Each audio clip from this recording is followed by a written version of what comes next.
저는 과거에 가족이라는 미명하에 저를 부려먹고 무시했던 누군가에게 당당히 한 방 먹였던 일이 있었습니다. 그 일에 대해 공유를 하고 싶어 이렇게 사연을 적어보게 되었네요. 저는 현재 결혼 18년 차이고요. 16살 큰딸 하나, 15살 아들 하나의 연년생 남매를 둔 엄마입니다.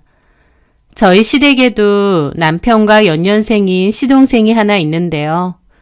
그 시동생도 결혼을 했고 초등학생인 아들 하나를 키우고 살고 있습니다. 결론부터 말하자면 저는 그 시동생네와 인연을 완전히 끊었고 더 이상 상종도 하지 않습니다. 가족이라는 미명 아래 저를 부려먹고 무시했던 사람이 바로 시동생과 그의 아내인 동서였거든요. 저에게 어떤 일이 있었는지 그 사연에 대해 말해보려 합니다.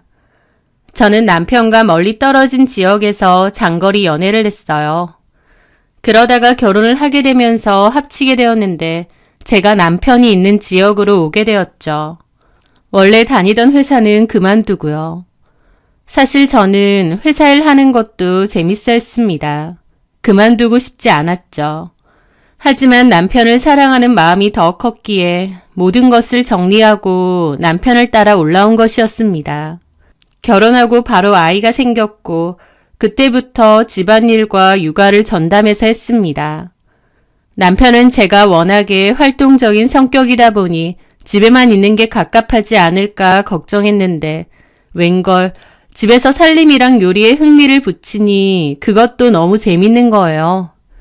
남들이 보면 참 특이한 취미일 수도 있겠다 싶은데 저는 집을 청소하고 살림하는 게 기분도 개운해지고 스트레스도 풀리고 참 좋더라고요. 저희 집에 놀러 오는 사람들은 저보고 어떻게 연년생 아이들 키우면서 집도 이렇게 깨끗하고 음식도 다 직접 해먹일 수 있느냐고 놀라는 분들이 많은데요. 사실 그냥 집안일하고 요리하는 게 재밌고 제 취미가 되어서 그런 것 뿐입니다. 저도 제가 집안일과 요리에 이렇게 취미가 생길 줄은 몰랐고요. 하여튼 그렇게 저는 아이들 키우면서 집을 청소하고 가꾸는 재미로 즐겁게 살았어요. 남편하고도 사이가 좋았고 시부모님하고도 별다른 문제 없이 잘 지냈죠. 그러다가 저희 아이들이 6살, 7살 됐을 무렵 시동생이 결혼을 한다고 했습니다. 동서될 사람은 시동생이랑 같은 회사에 다닌다고 했고 저보다는 2살이 어리더라고요. 제 딴에는 동서가 생긴다고 해서 좋았고 친해지고 싶기도 했습니다. 그런데 동서는 좀 냉랭한 성격이었고 제가 말을 걸어도 거의 단답식으로만 대답을 하고 대화를 해도 길게는 하지 않더라고요. 동서는 굳이 시댁 식구들과 가깝게 지낼 필요는 없다고 생각하는 주의 같았기에 저도 그런 부분은 이해하고 적당히 거리를 두고 지냈습니다. 동서는 결혼하고 얼마 지나지 않아 바로 아이를 가졌는데요. 가족들끼리 다 같이 모인 자리에서 임신 축하를 해주었습니다. 그런데 축하받는 동서는 표정이 마냥 좋지는 않더라고요. 그러더니 대뜸 자기는 애 가졌다고 회사를 그만두고 집에만 들어앉아 있고 싶지는 않다면서 아이만큼 자기 커리어도 너무 중요하다고 했습니다.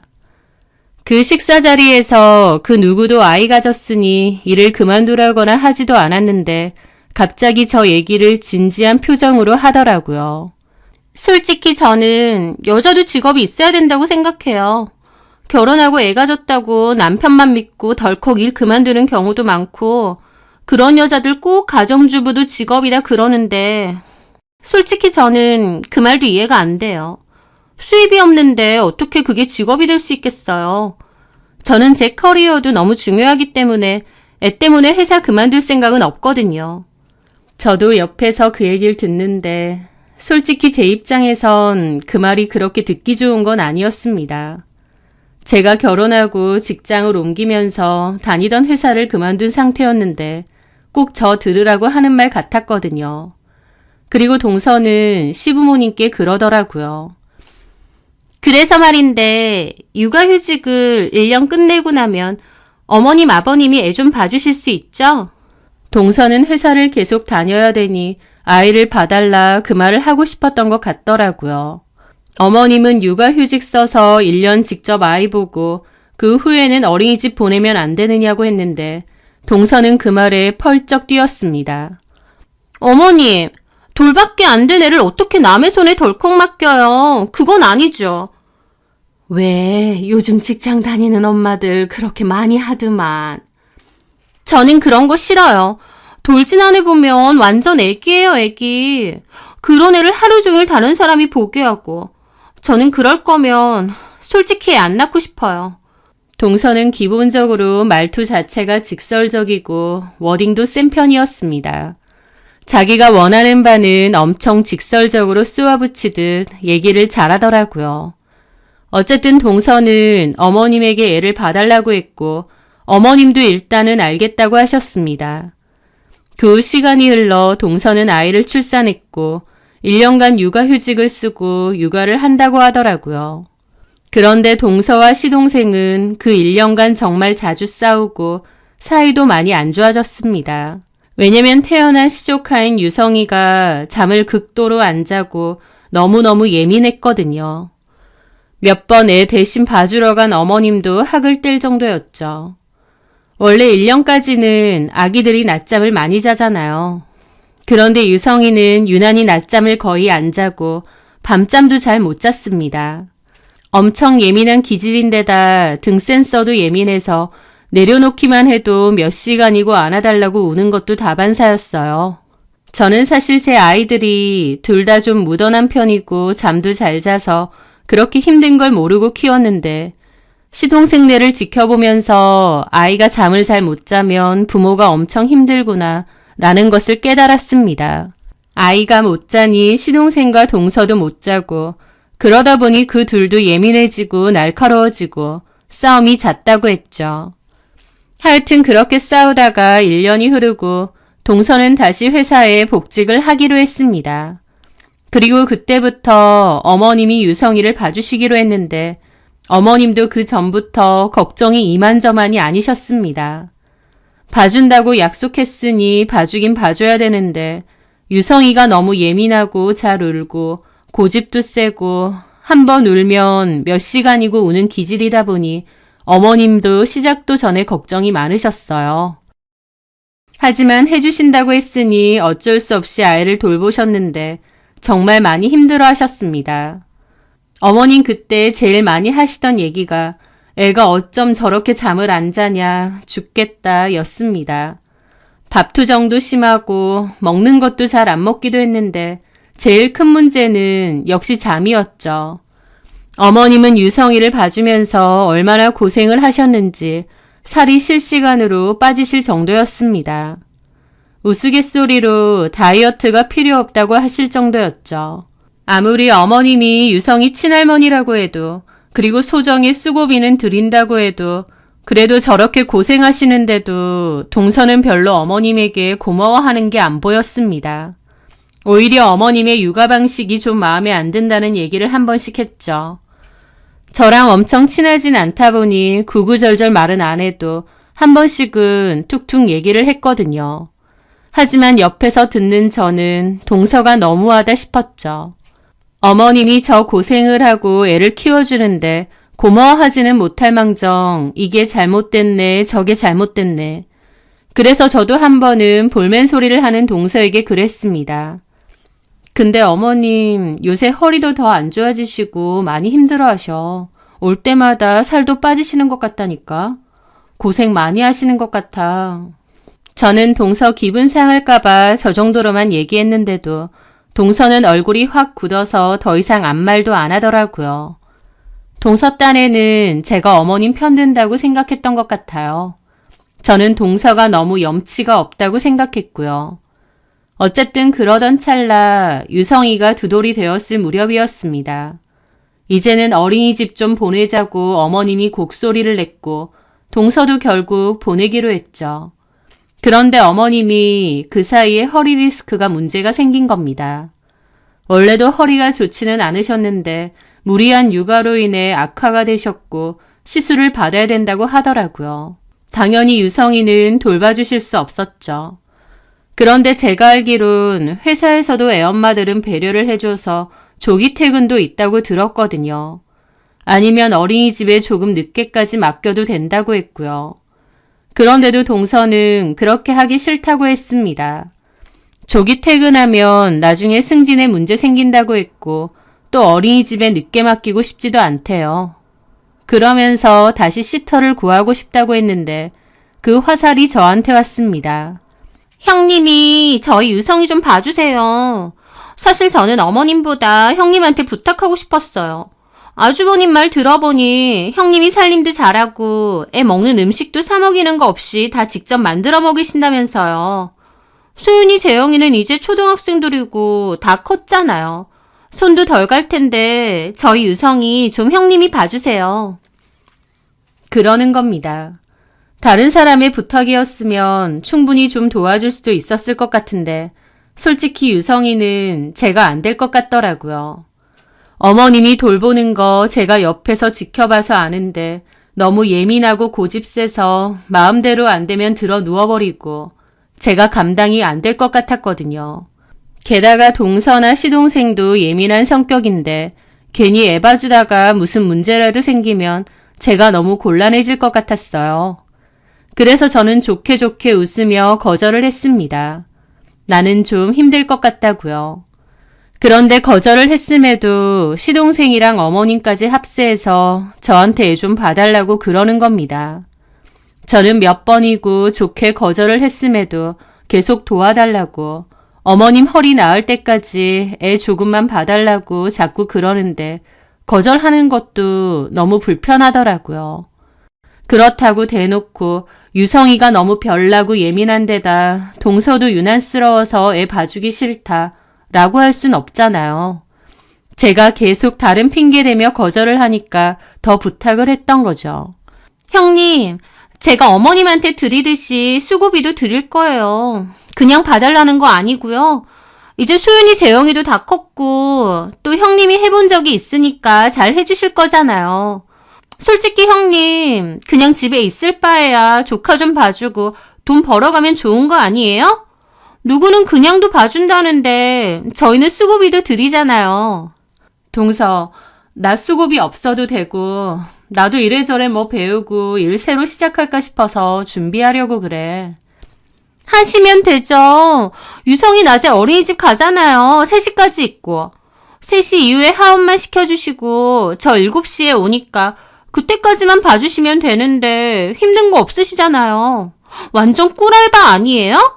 사실 아주버님 계속 외벌이 하시는데 아주버님이라고 뭐 큰 사업 하시는 것도 아니고 그냥 월급쟁이시잖아요. 아주버님도 말은 안 해서 그렇지. 사실 형님이 돈 좀 벌어주시길 바랄걸요? 라는데 기분이 좀 나쁘더라고요. 그런 건 우리 집에서 알아서 할 일이고. 제가 급해서 이렇게 부탁드려요. 가족끼리 좀 도와주실 수 없으세요? 제가 이렇게까지 부탁드리는데. 그 정도로 얘기하는데 어쩌겠나요. 결국 등 떠밀리듯 제가 유성이를 돌봐주기로 했습니다. 계속은 아니고 어머님 시술하고 회복될 때까지만 하기로 했죠. 내키지는 않았지만 그래도 이왕 조카를 맡아주기로 한 거니 저도 잘 맡아주고 싶더라고요. 3시에 유성이가 하원하면 그때 저희 집에 데리고 갔는데 초반 2주까지도 엄마 보고 싶다고 현관에서 울고 떼쓰고 제가 아무리 들어가자고 해도 난리 부리고 시작부터 난관이었습니다. 그 어느 정도 적응은 됐는데 그 후에도 쉽지는 않았습니다. 유성이는 제가 아는 아이들 중 정말 손에 꼽을 만큼 예민하고 별났거든요. 집에서 뭘 어떻게 하는 건진 모르겠는데 자기 기분 안 좋으면 소리 질러대고 물건 집어던지고 제가 기껏 차려준 밥도 여러 번 엎었습니다. 울고 떼쓰고 마음에 안 들면 바로 드러누워 자지러지게 울었죠. 달래줘도 안 되고요. 솔직히 제 자식이었으면 아무리 어리다고 해도 엄하게 하거나 버릇을 고치려고 노력했을 겁니다. 하지만 제 자식도 아니고 동선의 아이잖아요. 저도 당연히 조심스러울 수밖에 없었죠. 매일같이 속은 터지고요. 밥도 잘 안 먹어서 기껏 차려준 것도 안 먹을 때가 더 많은데 배고프다고 소리를 빽빽 지르며 울고 아이니까 이해하자라는 다짐을 하루에도 100번 넘게 한 것 같습니다. 밥은 안 먹는데 과자는 또 엄청 좋아하고 과자 달라고 또 떼쓰고 그런데 동서도 어쩔 수 없이 제가 과자를 먹이는 걸 알면서도 그걸 마음에 안 들어 하더라고요. 직접적으로 저에게 말은 안 하지만 마음에 안 들어 하는 게 다 보일 정도였습니다. 밥은 죽어라고 안 먹고 간식 달라고 난리치는 버릇은 누가 들였는데 말이죠. 저만 너무 힘들더라고요. 게다가 저한테 맡기는 게 자기들은 편한지 아예 늦게 오는 일도 다반사였습니다. 애 맡겨놨으면 회식이나 개인적인 약속은 적당히 취소하고 와야 되는 거 아닌가요? 회식이며 개인적인 약속 때문에 늦는다는 소리를 툭 하면 하는데 저도 너무 스트레스를 받았죠. 한 번은 친정 식구들과 식사하기로 했다고 이날은 퇴근하고 바로 와야 된다고 몇 번이나 말했는데 갑자기 야근을 해야 된다며 유성이 좀 데리고 가달라고 하는 거예요. 남편도 화가 나서 따지려는 거 제가 그냥 알았다고 하고 유성이도 데리고 갔는데 식당에서 난리치고 뛰어다니려고 하고 말리니까 바닥에 드러눕고 다른 손님들한테도 친정 식구들한테도 미안하고 딱 죽겠더라고요. 음식이 코로 들어가는지 입에도 들어가는지 모른 채 거의 흡입하다시피 먹고 나왔어요. 그런데도 동서는 고맙다는 소리 하나 없이 회사 일 힘드네, 남의 돈 벌어먹는 게 너무 힘드네 어쩌네, 지 한탄만 하고 갔죠. 그러다가 그 일이 있었습니다. 유성이가 장난감을 자꾸 집어 던졌고 제가 그렇게 하지 말라고 아랫집 시끄럽고 바닥도 긁힌다고 얘기를 했습니다. 하지만 유성이는 제 눈을 피해서 또 집어 던지고 있는 겁니다. 결국 저희 딸이 가서 유성이에게 집어 던지지 말라고 뭐라고 했는데 유성이가 저희 딸한테 그 장난감을 집어 던진 거죠. 저는 주방에서 저녁밥을 준비하다가 딸이 악하는 소리가 들려서 달려가 보니 딸이 눈을 감싸쥐고 엉엉 우는 겁니다. 너무 놀라서 봤더니 눈이 시뻘겋게 충혈이 되어 있고 제대로 뜨지도 못하더라고요. 눈을 맞았다면서요. 저는 식겁해서 남편에게 전화해서 당장 오라고 했고 그 길로 아이를 데리고 병원으로 달려갔습니다. 병원에 가보니 눈에 정통으로 맞긴 했지만 다행히 각막 쪽은 치지 않았다고 했죠. 눈 기능에는 문제가 없다고 해서 가슴을 쓸어내림과 동시에 너무 화가 나더라고요. 저는 남편에게 더 이상 시조카 못 봐준다고 했고 당장 시동생에게 말하라고 했습니다. 저는 동서에게 말한다고 했고요. 남편도 그동안 제가 많이 참아온 걸 알았기에 알겠다고, 그동안 제가 너무 고생했다고, 이제는 그만 봐주자고 하더라고요. 저는 동서에게 전화해서 이제 유성이 못 봐줄 것 같다고 했는데 동서가 형님, 저도 얘기 들었어요. 유성이가 장난치다가 소윤이가 좀 다쳤다고. 근데 애들끼리 놀다가 다치기도 하잖아요. 형님 기분 나쁘신 건 알겠는데요. 그거 가지고 갑자기 애 못 봐주신다고 그러면 저는 어떡해요. 동서, 내가 여태까지 많이 참았는데 이제 안 되겠어. 나 유성이 보는 거 너무 힘들어. 그 어린이집 원장님하고 얘기해보니까 6시며 7시까지 남아있는 애들도 꽤 된다는데 차라리 어린이집에 연장반으로 맡겨. 무슨 연장반이에요. 그런가 하면 어린이집 선생님들이 퍽이나 애들 갈 때까지 잘 봐주는 줄 아세요? 애들 TV는 안 틀어주면 다행이게요. TV 좀 틀어주면 어때서? 집에서 다 보는데. 선생님들은 사람 아니야? 어쨌든 믿을 만한 어린이집이고. 형님, 그러지 마시고요. 유성이가 실수한 건 맞는데 그거 기분 나쁘시다고 애 못 봐준다고 하시면 전 어떡해요. 형님도 애를 둘이나 키워봤으니까 이런 자잘한 사고 많은 거 아시잖아요. 저는 속이 끓더라고요. 아니 동서, 당사자인 내가 더 이상 못 봐주겠다는데 왜 그래? 내가 못 보겠다고. 솔직히 말해? 뭘요? 유성이 보는 거 너무 힘들어서 그래 내가. 오늘 소윤이 일도 그렇지만 나 그동안 못하겠다고 몇 번이나 말하려고 하다가 참은 거야. 그 말에 동서는 몹시 기분 나빠했죠. 아니 우리 유성이가 뭘 어쨌다고요? 동서도 알 거 아냐. 유성이 솔직히 좀 별난 편이고 훈육도 안 되잖아. 내 자식이었으면 따끔하게 혼을 내도 12번은 더 냈어. 조카니까 나도 그렇게는 할 수 없었지만 집에서 기본적인 예절 교육 같은 건 아예 안 해? 아무리 어려도 그런 거 다 해야 되는 거야. 형님, 말씀이 좀 지나치시네요. 오늘 일도 솔직히 애들끼리 놀다가 다친 거고 제가 그러면 집에서 애 교육도 안 시킨다 그 말이세요? 내 보기엔 그래. 형님 여태까지 그런 마음으로 저희 유성이 돌봐주신 거예요? 뭐라고? 진짜 너무하시네요. 저도 솔직히 말해볼까요? 제가 공짜로 저희 유성이 봐달라고 했어요? 형님도 돈 받고 봐주신 거잖아요. 내가 받으면 뭐 얼마나 받았다고. 동서가 준 돈 결국 유성이 밥 해먹이고 간식 사먹이고 키카 데리고 가고 그런데 다 써. 그건 아니죠. 소윤이랑 재영이는 밥 안 먹어요? 그거 숟가락 하나 더 놓는 건데. 됐다. 그만하자. 나 유치하게 이런 걸로 싸우고 싶지도 않아. 나 돈 필요 없다고 유성이 안 본다고 몇 번이나 거절했어. 그건 기억 안 나? 저는 동서랑 몹시 감정적으로 싸웠습니다. 정말 열받더라고요. 돈돈거리는데 얼마 주지도 않았고 그거 애들 돌보는데 거의 들어갔습니다.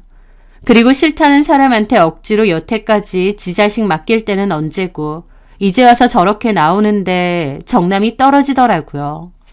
그렇게 동서와 저는 한바탕 싸우고 전화를 끊었습니다. 애 봐준 덕은 없다더니 이게 딱 그 짝이었죠. 저는 이 일을 남편에게 말했고 남편도 재수씨가 경우가 없다며 황당해 하더라고요. 시동생도 나서서 저희 남편에게 형수님이 갑자기 애 못 본다고 하면 우린 어쩌냐고 징징거린 모양인데 저희 남편도 너희 애는 너희가 알아서 하라고 딱 잘라 거절을 했습니다. 그러면서 남편과 시동생도 사이가 좀 안 좋아졌죠.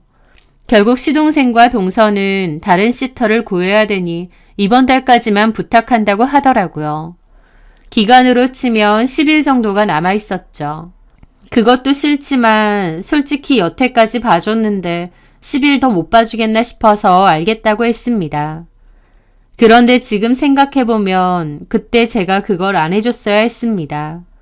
제 딴에는 제가 갑자기 못하겠다고 한 거다 보니 자기들도 곤란하겠지 싶어서 10일만 더 봐줘야겠다 했는데 그 10일 사이에 일이 터졌거든요.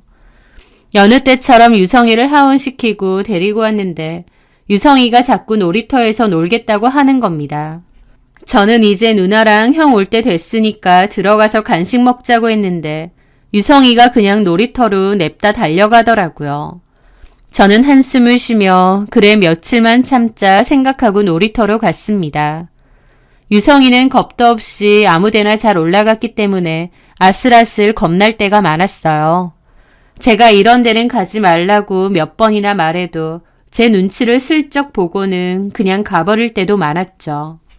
그런데 그날도 제가 덩치가 큰 초등학생들이 위험하게 놀고 있길래 유성이에게 저쪽으론 가지 말라고 했습니다. 놀아도 이쪽 부근에서 놀아라고요. 유성이는 웬일로 알겠다고 했죠. 그렇게 유성이 노는 걸 지켜보다가 친정엄마에게서 전화가 왔고 잠깐 통화를 했습니다. 그런데 그 사이에 으앙 하고 찢어질 듯이 우는 소리가 들리는 겁니다. 그 소리가 들리는데 심장이 덜컹 하더라고요. 돌아보니 유성이가 제가 가지 말라고 한 곳으로 가서 놀다가 미끄럼틀에서 떨어진 것 같았죠. 저는 기함하며 달려갔는데 팔이 아프다고 엉엉 우는 겁니다. 팔 쪽으로 떨어진 것 같았죠.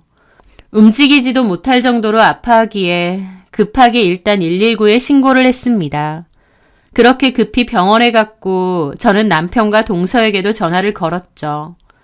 엑스레이를 찍은 뒤 응급처치를 하는데 한눈 팔았던 게 너무 미안하기도 하고 혹시 큰 문제가 생기진 않을까 걱정이 되더라고요.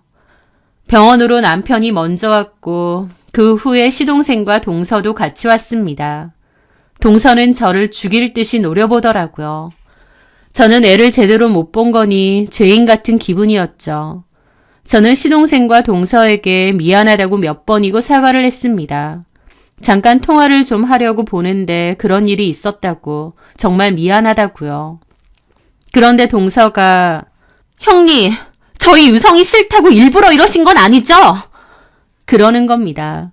그 말에 저도 너무 벙찌고 남편도 인상을 확 썼죠.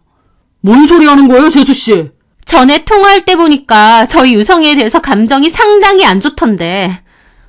동서, 무슨 말을 그렇게 해. 내가 오늘 부주의한 건 정말 미안한데 내가 뭐 일부러 이랬겠어? 아니, 지금 저한테 따지시는 거예요? 유성이 다치게 해놓고? 진짜 적반하장이네. 애가 놀이터에서 놀고 있는데 애는 안 보고 도대체 뭐 하신 거예요? 아니, 가지 말라는 데를 갔다는데. 그걸 어떻게 알아요? 또 유성이 잘못이라 그거예요? 일단 당신도 진정하고. 뭔 진정! 내 새끼가 저렇게 다쳤는데 내가 눈이 안 돌아? 애 하나 똑바로 못 보고 뭐 하는 거야, 진짜! 그 말에 저도 입이 뜨악했습니다. 남편도 화가 머리끝까지 났죠. 뭐라고요? 지금 말 다 했어요? 그럼 직접 보지! 이번 달까지만 봐달라고 했잖아요. 형님이 못 보겠다 어쩐다 난리쳐서. 안 그래도 시터 구하고 있었다고요. 나 참. 유성이한테 무슨 문제라도 생겨봐. 나 진짜 가만 안 있어. 그렇게 동서는 씩씩거리더라고요. 저는 너무 속상하면서도 정말 애한테 행여나 무슨 문제가 생기는 건 아닐까 걱정도 됐습니다. 의사는 잠시 후에 와서 그렇게 얘기를 하더라고요. 넘어지면서 팔꿈치 쪽도 부딪혔다. 그런데 팔꿈치 쪽은 성장판이 있기 때문에 잘못되면 팔이 안 자라는 문제가 있을 수도 있다. 엑스레이 상으로 큰 문제까지는 안 보이지만 일단 깁스를 하고 지켜봐야 될 것 같다라고요. 그런데 그 말에 동서는 눈이 돌았죠. 팔이 안 자라요? 아니, 어머님, 당장 그렇다는 게 아니라 일단은 깁스를 하고 좀 지켜봐야 된다는. 그런데 동서가 갑자기 저한테 형님, 어떻게 할 거예요? 책임질 수 있어요? 하면서 아주 작정한 듯이 난리를 치는 겁니다. 미안해, 동서. 근데 일단은 지켜봐야 된다고 하니까. 나 진짜 열받네. 애 성장판에 문제 생기면 어쩔 거냐고. 근데 지금 이 태도 봐. 이게 잘못했다는 태도야? 미안하다고 몇 번이나 사과했잖아. 의사 선생님도 일단은 지켜보자고 하시고. 나는 형님의 이 태도가 어이가 없어요. 진짜 미안한 거 맞아요? 그럼 나더러 어쩌라는 거야. 무릎이라도 꿇으세요. 뭐라고? 저는 잘못 들은 줄 알았습니다. 남편도 화가 났죠. 듣자 하니까. 재수씨 미쳤어요? 무릎을 꿇어? 야, 이성미, 네 와이프 제정신이야? 형이야말로 말을 왜 그따위로 해? 이 사람 열받는 거 당연한 거지. 뭐야? 아주 그냥 똑같네, 부부끼리. 뭐라고? 그 자리에서 순식간에 남편과 시동생까지 싸움이 붙을 뻔했습니다. 저는 겨우 남편을 떼어내고 동서에게 진심으로 미안하다고 다시 그랬습니다. 그러자 남편은 저한테 그만하면 됐지 무슨 사과를 또 하냐며 방방 뛰더라고요. 동서가 무릎 꿇고 사과하라고 거품 물고 남편과 시동생이 멱살잡이까지 하려 하는데 제가 거기서 뭘 어쩌겠나요. 그렇게 일단락이 되었고 그 후 유성이는 치료를 계속 받았는데 다행히 성장판에는 문제가 없고 깁스만 잘하면 괜찮다고 했습니다. 저희 측에서 병원비랑 위로비까지 다 전해주었고 마무리되었죠. 그 일로 시동생네와 저희 집은 완전 원수지간이 되었고 인연도 끊었습니다. 시부모님이 화해하라고 몇 번 얘기하셨지만 저도 남편도 시동생과 동서 얼굴을 보고 싶지 않았습니다. 애가 다친 건 가슴 아프고 저도 미안하지만 어쨌든 지혜 봐주려다가 불의로 일어난 일인데 저한테 무릎까지 꿇으라면서 사과 받아야겠다고 악지르는 그 모습이 잊혀지지가 않더라고요. 그 일은 더 이상 거론은 안 했지만 제 마음속 상처로 남았죠. 하여튼 그 후로 아예 왕래 없이 인연 끊고 살았습니다. 저는 그 후 다시 일상생활로 돌아와 아이들 돌보며 지내다가 뒤늦게 지인의 추천으로 살림과 아이들 음식 관련 쿠킹 영상을 인스타와 유튜브에 올리기 시작했습니다. 처음에는 취미 같은 느낌도 있었는데 하다 보니 재밌기도 하고 점차 보는 사람도 많이 늘어갔죠. 팔로워가 늘어가면서 협찬이나 협업 제안도 많이 들어오게 되었고 저는 물 들어올 때 노젓자는 마음으로 더욱 열심히 하게 되었습니다. 나중에는 SNS로 제가 벌어들이는 수익이 남편이 받는 월급보다도 훨씬 많아질 정도였죠. 저는 이 일을 발판 삼아 생활용품 관련 쇼핑 사이트도 오픈을 하게 되었습니다. 처음 해보는 사업이지만 정말 잘하고 싶었고 열심히 했죠. 그 일로 돈도 많이 벌었고 여러 기회도 많이 생겨났습니다. 그렇게 6, 7년 정도가 지났고 한 번씩 시동생네 소식을 들었습니다. 제가 듣고 싶지 않아도 시부모님이 한 번씩 얘기를 하셨거든요. 시부모님은 시동생네 얘기만 하면 한숨부터 쉬시고 얘기를 하시더라고요. 한 번은 초등학생인 유성이가 폭력성이 심해서 학교에서도 문제가 많은 모양이었습니다. 친구 얼굴을 쳐서 안경을 부러뜨린 적도 있고 자기 기분 나쁘면 소리 지르고 수업 방해를 해대는 통에 결국 전학 조치까지 당했다고 하더라고요. 그런데 전학 간 학교에서도 또 문제를 일으킨다고 했습니다. 유성이의 그 별난 행동들이 어렸을 때만 있었던 게 아니라 크면서도 점차 더 심해졌던 겁니다. 게다가 시동생과 동서 사이도 몹시 안 좋고 이혼 얘기도 오갈 정도로 자주 싸운다고 하더라고요. 왜냐면 동서가 갑자기 무슨 바람인지 잘 다니던 회사를 그만두고 개인 사업을 한다고 했답니다. 어머님 말로는 제가 개인 사업해서 잘 되는 거 보고 배 아파서 둘째도 사업한답시고 회사를 그만둔 것 같다고 그러시더라고요. 하여튼 동서도 회사 그만두고 사업을 한다고 했고 저처럼 SNS 키운다고 돈도 많이 들였답니다. 그리고 엄청 전투적으로 공군이 뭐니 한다고 했던 것 같아요. 그런데 동서가 공구를 했던 물품 중 법에 저촉되는 문제가 있었다고 했습니다.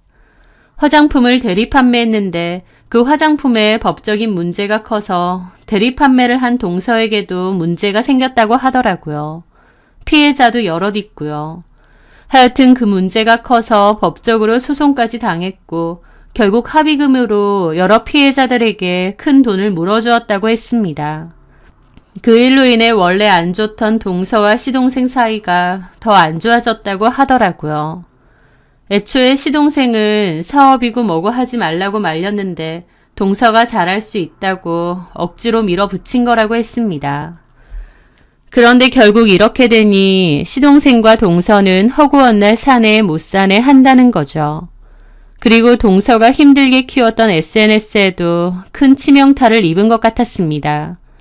합의금도 합의금인데 일단 이미지가 너무 안 좋아졌죠. 누가 그런 데서 다시 공구를 진행하고 물건을 사려 하겠나요? 저는 어머님에게 그 얘기를 전부 전해 들었습니다. 어머님은 아휴 숭어가 뛰면 망둥어도 뛴다더니 너 하는 거 보고 부러웠던지 갑자기 잘 다니던 회사 때려치고 사업이니 뭐니 내가 그때부터 알아봤다.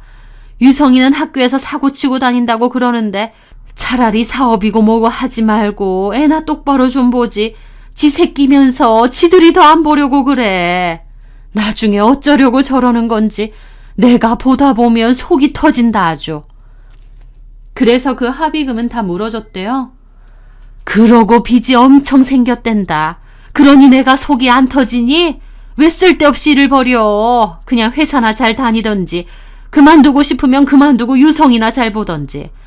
내가 이런 말까지 하고 싶진 않은데 둘째 며느리 정말 잘못 얻었어. 성격이 착하기를 하나. 아휴. 어머님은 속 터져 하시더라고요.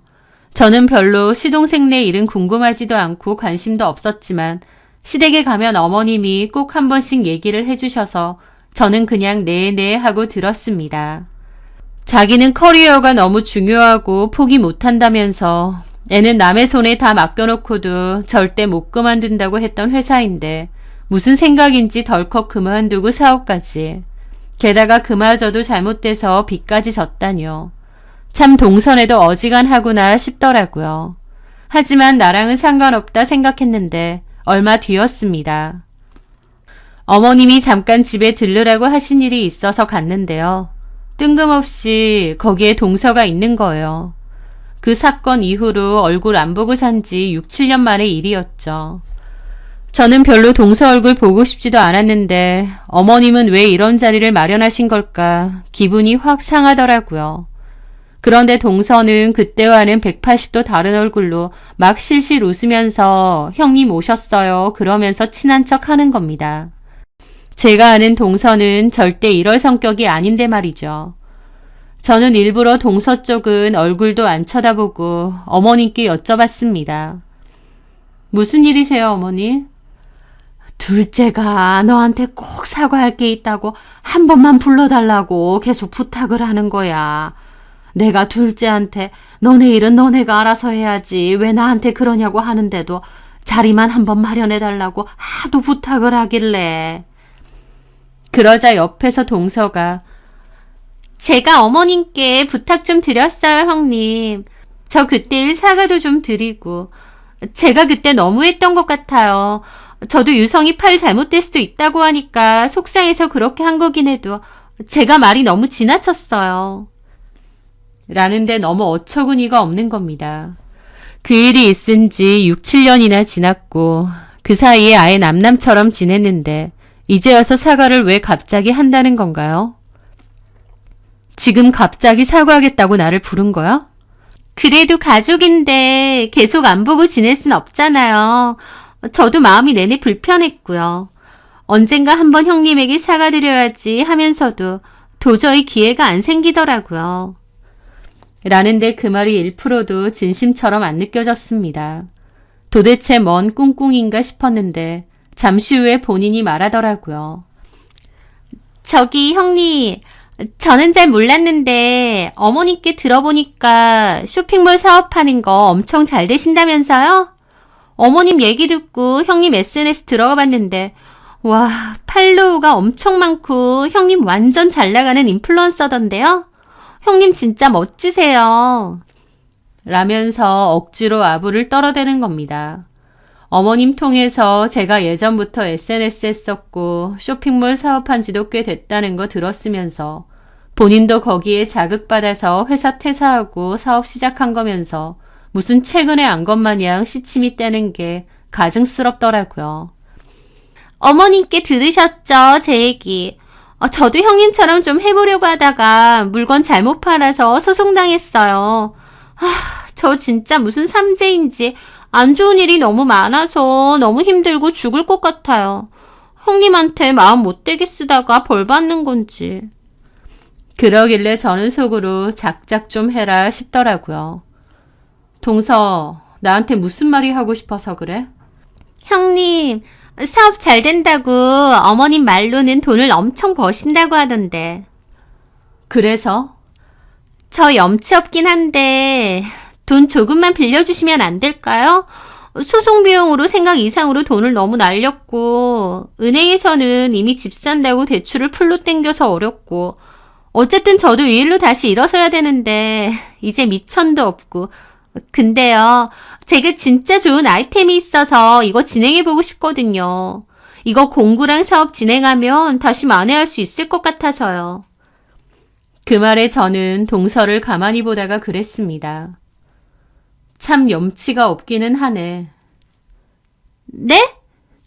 어머님한테 어떻게 들었는지 모르겠는데 나 그 정도로 돈 없어. 설령 있다고 해도 동서한테 쓸 돈은 없고 제가 대놓고 말하니 동서도 좀 빡친 게 보이더라고요. 동서는 꾹 참는 듯한 얼굴로 형님, 저도 이런 부탁하는 거 쉬운 거 아니에요. 그런데 오죽하면 제가 이러겠어요. 가족끼리 조금 도와주세요. 가족이라는 말에 저는 너무 웃겨서 웃음이 절로 났습니다. 왜 웃으세요? 동서 입에서 가족 소리 나오니까 웃기잖아. 동서가 나한테 애도 똑바로 못 보냐고 무릎 꿇고 사과하라고 악지르는 게 생생하거든. 동서는 가족끼리 그렇게 하나 보지? 남도 그렇게는 안 하겠는데. 그 말에 동서는 당황하고 어머님도 한숨을 푹 내쉬더라고요. 형님, 그땐 제가 너무 철이 없었어요. 그래서 제가 죄송하다고 하잖아요. 동서가 죄송하다고 하면 내가 무조건 받아줘야 돼? 나는 동서 사과 받을 생각 없고 받고 싶지도 않아. 우리 여태까지 남남처럼 잘 지냈잖아. 나한테 돈 빌려달라고 이러나 본데 사회생활 꽤나 한 사람이 기본적인 계산이 안 돼? 동서가 나 같으면 동서한테 돈을 빌려주겠어? 차라리 지나가는 노숙자한테 주고 말지. 그 말에 동서도 발끈하더군요. 형님 말씀이 너무 지나치신 거 아니에요? 지나친 건 동서 행동이고 어디서 6, 7년 만에 자리 만들어서 돈 빌려달라는 소리를 해? 우리가 그럴 사이야? 나 어이가 없네. 그 말에 동서는 얼굴이 시뻘개진 채로 입만 실룩이며 바닥을 보고 있더라고요. 저는 어머님에게 한 소리 했습니다. 어머니, 이런 일로 저 부르지 마세요.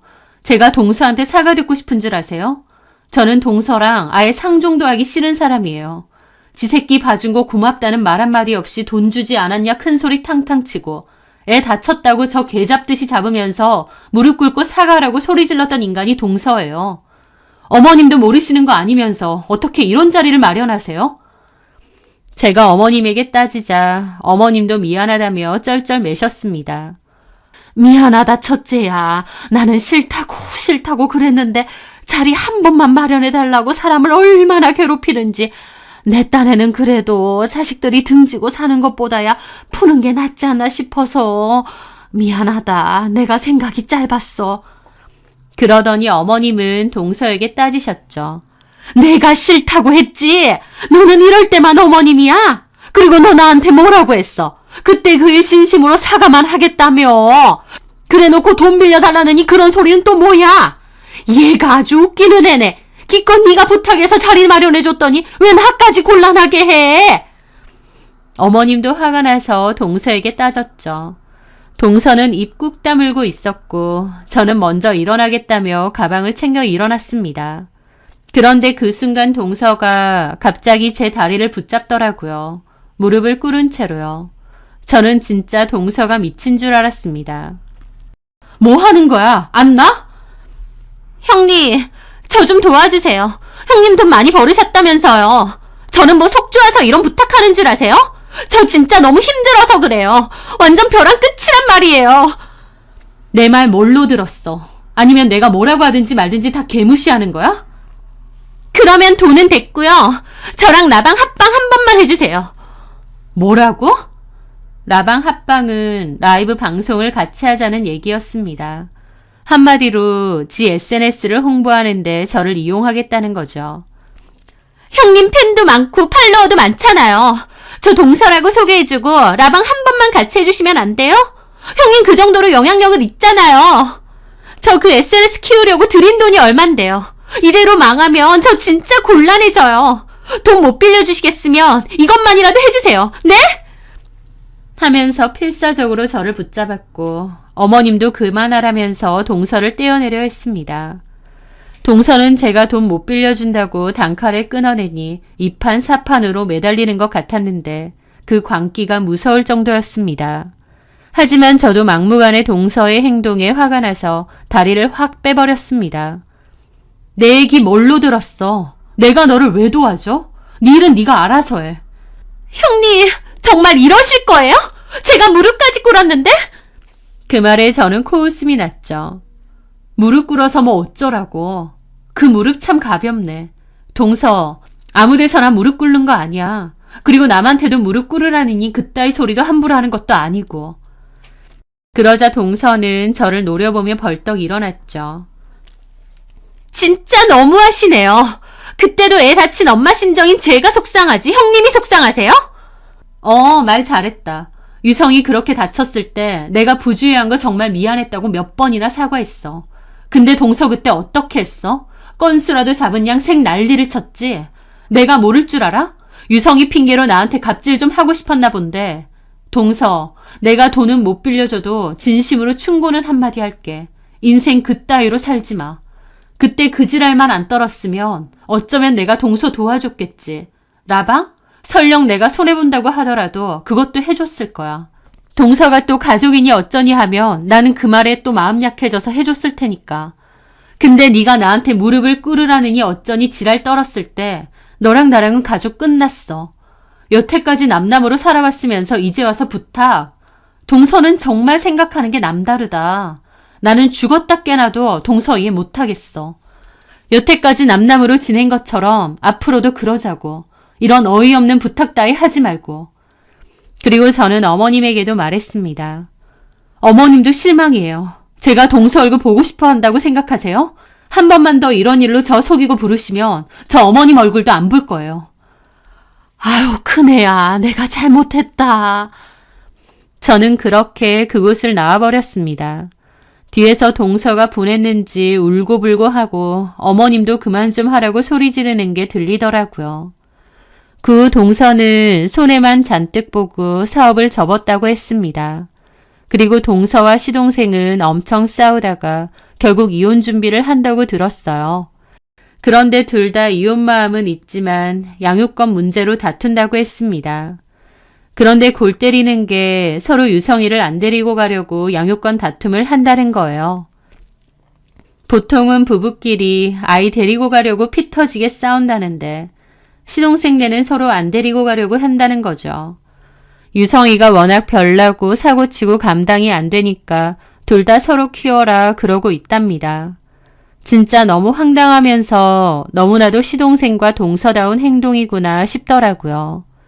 지 새끼 스스로 키우기 싫어서 다투기까지 하면서 다른 사람이 애 돌봐주다가 생긴 문제로는 핏대 세우면서 위아래도 없이 굴던 게 떠올랐거든요.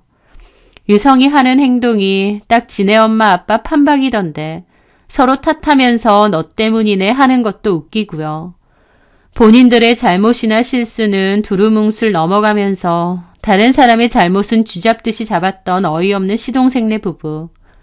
정반대로 본인들에겐 엄격하게 다른 사람들에겐 너그럽게 살았더라면 힘들어졌을 때 모든 사람들이 다 외면하고 방관하진 않았겠죠. 결국 본인들이 그렇게 살아왔고 이게 그 결과가 아니겠나요? 이혼해도 딱히 시동생도 보고 살 생각 없습니다. 시동생도 똑같은 인간이거든요. 이혼을 어떻게 하든 재혼을 하든 남일이니까 신경 끄고 살려고 합니다. 저는 제 일, 제 가정, 제 아이들이나 신경 쓰며 지금처럼 열심히 살려고 해요. 그리고 마음가짐 착하게 쓰는 게 얼마나 중요한지 다시 한번 생각하게 되네요. 제 사연 들어주셔서 감사합니다.